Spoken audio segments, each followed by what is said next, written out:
Welcome to the Real News Network. I'm Paul Jay in Baltimore.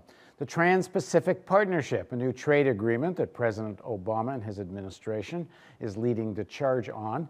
Well, critics say this agreement, right now at any rate, is a lot of Asian countries but China, and people are calling it everybody a but China agreement so far at any rate. It also, critics say, is going to increase corporate rights and decrease sovereign rights. Now joining us are two people who have been very active on this whole question. First of all, Margaret Flowers is a pediatrician from Baltimore who advocates for a single-payer healthcare system, but she's been very active on the TPP issue. And Kevin Zeese, he's co-director of It's Our Economy, an organization that advocates for democratizing the economy. He's an attorney and was one of the original organizers of the National Occupation of Washington. Thank you both for joining us. Glad to be here. So Kevin, kick us off. TPP is what and matters why? The Trans-Pacific Partnership has been in 16 rounds of negotiations over 3 years, pretty much in secret, except for the 600 corporate advisors that have been working with the Obama administration to develop the terms.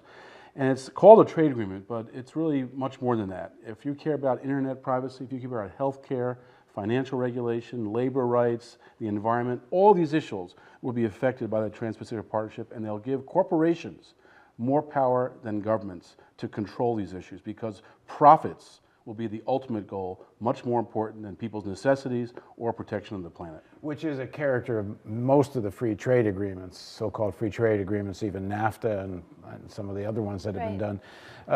Dig into parts of the agreement, Margaret, that concern you most. Right, one of the things that's unique about this agreement is that it has something called a docking agreement. So the intention is that this may be the last trade agreement that is ever agreed to, that it may become the template for the rest of the world trade, and that other countries will then dock onto it, but they have to agree to everything that's already been negotiated. And where there are about 26 chapters, what we know is what has been leaked. Out of those 26 chapters, only about 5 of them have to do with traditional trade. So what we see in this agreement is that it's not really about trade, it's about creating a backdoor for corporations to get some of the changes that they want. So deregulation of the financial industry, longer patent protections for the pharmaceutical industries, internet privacy restrictions. You know, these are the things that these corporations have wanted to get, but they haven't been able to so far, and this is a vehicle for doing that. I mean, it's interesting. I think one of the things that TPP would do, it would prevent, if Cyprus, for example, was actually one of these countries that agreed, they couldn't have introduced capital controls that would have stopped money leaving, hot money leaving Cyprus when they were trying to control their banks. Under the TPP, money can go into and out of countries without much control by the government. So the corporations, the big banks, will have much more control over the capital controls of a country than a country will. And if a country takes a step to try to regulate the financial industry, or set up a public bank to represent public interests, they can be sued. By individual corporations. By individual corporations in a trade tribunal, which is a 3-person tribunal. Most of the judges will be corporate lawyers on leave from their corporate job, putting on their robe and being a judge, deciding in favor of the corporation, no doubt, and then going back to their corporate job. And what they're suing for is the potential lost damages, not actual damages, but we planned on making money here. Here's how we were going to do it. We're going to lose $10 million because of you. The country then has to pay $10 million in damages for a labor agreement, a finance agreement, a consumer protection, environmental protection, whatever it is the country wants to do, it can be stopped by corporations suing in a trade tribunal. I think an excellent example of that is what's happening with Canada. Right now, there's a company in the U.S. called Lone Pine Industries that wants to frack in an area of Canada that's banned fracking. Under the St. Lawrence River. So they're suing the Canadian government for $250 million for loss of expected profits. Now, some of this mechanisms already exist under WTO agreements and other trade agreements. Some people have pointed out that one of the important things about this agreement is in fact that it's everybody but China, that this seems to be a part of this Asian pivot of the Obama administration to kind of reestablish the United States in Asia and make America trade the center of activity, not so much China, which seems like a King Canute facing stopping the waves or whatever it was. It really puts China in a lose-lose situation. And it's not a coincidence that's happening at the same time that Obama is moving 60% of the Navy into the Asian waters, the Asian pivot, which is a military pivot. This is an economic pivot. And it's a lose-lose for China either way. If they're excluded from the agreement, which is the current status, then they are out of a lot of trade going on in their own backyard. If they're included, then they're stuck with these trade tribunals and their neoliberal privatization, anti-government, opposed to state-owned enterprises model, and Chinese economy is based on the state enterprise model approach. And so they would be able to be taken to court in these tribunals and have their economy totally changed by corporations. So either way, China loses. Now the good news is, in my view at least, because I'm opposed to the TPP, the good news to me is that Japan said when they were joining the TPP that a higher priority for them is negotiation with Korea and China. That triangle to them is much more important than the TPP. And I think that's the right move for all these Asian countries. China is the up-and-coming economy. We're going to be struggling for a long time. It makes much more sense for that to happen. So I don't really understand why a lot of these countries are even considering the TPP. It's going to undermine their economies. It's certainly not going to be good for our economy. The history of these trade agreements is not good for the U.S. economy. I mean, how might it affect some of the countries that are signing up?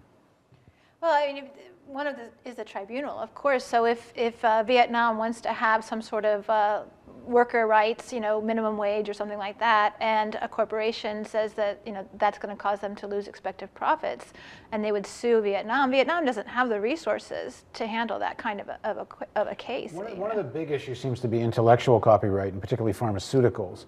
So I suppose a lot of it has to do with sort of like some of the generic drug making that was going on in India.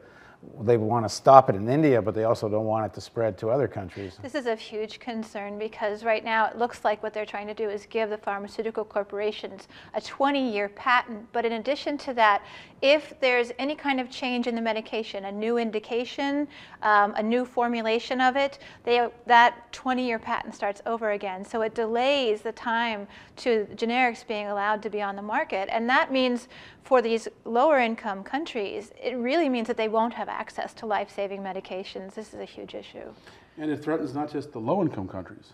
Japan, according to the World Health Organization, has a number 3 ranked healthcare system in the world.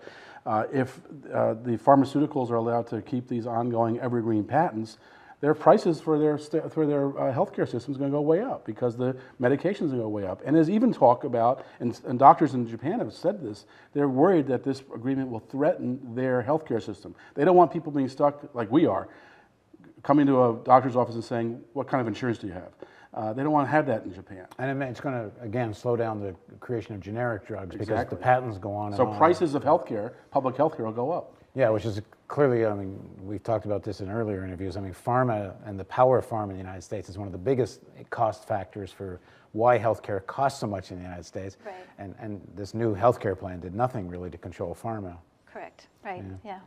So if you go back to then what you were saying earlier, Kevin, I wonder if TPP really does come to pass. I mean, is this kind of almost a propaganda show in a way that you get all these countries at the table and they all kind of play along, but if in the end this is going to wind up confrontationally with China, it's hard to imagine why any of these Asian countries would get into that position. Well, the Obama administration is very serious about it. They are not playing along. They're not just mouthing words. They're not just indirect. They want this to pass. This is a major gift to the transnational corporations from President Obama, his outgoing gift to them. I'm sure it'll be great for his fundraising for the Obama Library and Presidential Center.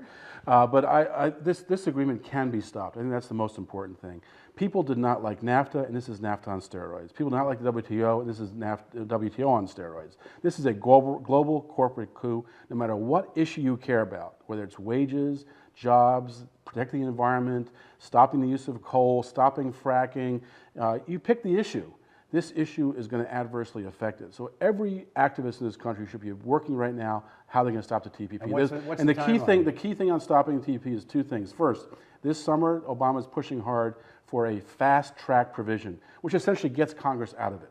It allows him to push forward without Congress, find the agreement, write the legislation to put the agreement into effect. Congress gets an up or down vote, no debate, no hearings, no nothing, and keeps the people out too. So the first battle is stop fast track. So everyone's got to tell their member of Congress and Senate no to fast track. Second, in October, we expect we'll start to see this come to the Congress, if it gets that far, for passage. And that's going to be a key fight. We're going to have a no vote on the Trans-Pacific Partnership. Or we're going to look back at this global corporate coup that occurs under the Obama administration, the way we're looking back now on corporate personhood in the 1880s and 90s. It's that kind of a major shift in creating a whole new system of laws that's going to empower corporations for generations to come. All right, well, we'll come back to this as the legislation heads maybe towards Congress. Thanks, Kevin. Thanks, Margaret. Thank you. And thank you for joining us on the Real News Network.